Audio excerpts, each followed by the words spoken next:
Steelers Nation, NFL family. Today we are going to be talking about why the Steelers run game was 32nd in the league. Now, it's pretty simple: predictability and just not being good enough talent-wise. Benny Snell here is going to get stuffed, but this should be a touchdown if this is any other running back. Like, I'm talking any other running back. It could have been Cam Akers, and he's punching this in with ease. So we're going to have the classic Claypool lined up as a tight end, and he's going to motion over, right? But it's going to be a fake, even though this would have been worked out if Claypool did get the ball, because Chase Young isn't going to catch up to him on that edge, and this cornerback right here is going to get blocked off by Derek.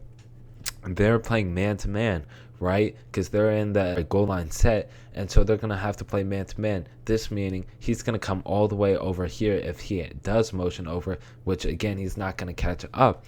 So watch Benny Snell, though, because this is pretty good blocking. You know, it's not the best, but there's gaps here. And watch Benny Snell. He just basically gives himself up at that point by just ducking under, and he allows himself to get chipped. He's only helping Cameron Curl out here by getting low and basically making himself vulnerable to get chipped and thinking that, you know, oh, it's going to be easy. What is he doing? I have no clue. Benny Snell is the weakest power back I have ever seen. And, like, this man does have power too. He's just soft.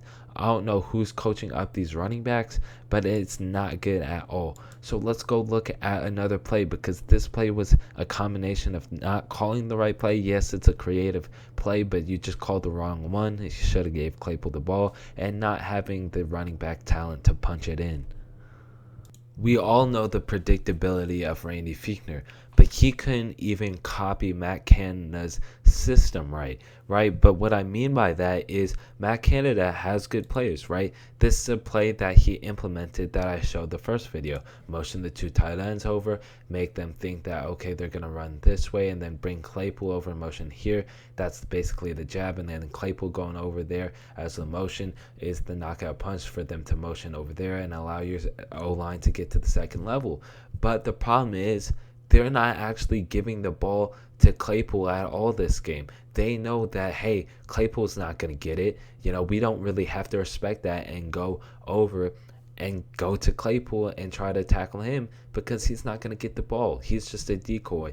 And so the problem is here that they're not going to give the ball to Claypool when, look, they're not going to try to travel with him, right? So they're just all locked in on here. So go look at my first video on how they were motioning Claypool, and the linebackers were focusing on Claypool, but they're not giving any respect to Claypool, and that's why he should be getting the ball instead of Benny Snell. But instead, they all know that, you know, Benny Snell's getting the ball. Our O-line doesn't really know how to get pushed. All of them should be cut except for Banner coming back, and I don't know why Kevin Dotson isn't in. But look, it creates zero gaps, and the one gap there is very much closes quickly, and there's already a linebacker there. So watch them not respect this. They've already seen this on tape, and they're like, okay, Claypool's just a decoy. They're not going to give it to him. They don't respect that at all. And so watch right here. Boom. They still have their eyes on Benny Snell. They don't really care about Claypool. Yes, does it shift them a little bit? Yeah, but you have to give it to Claypool for them to actually respect it and shift them the next time when you do give it to Benny Snell. And so this is gonna, you know, just clog everything up, because one, David DeCastro needs to get cut. I don't care what anybody says. Two, there's just no good play calling on this team. Randy Fichtner was not a good play caller and couldn't even make up his own plays. The most uncreative man I have ever seen. And that allows the linebackers just to, like, run in there recklessly and do their job. So let me know what you guys think. That's it for me for this video. I am uploading more content today. So if you enjoyed this video, like, subscribe, tell me what you guys think. And that is it for me.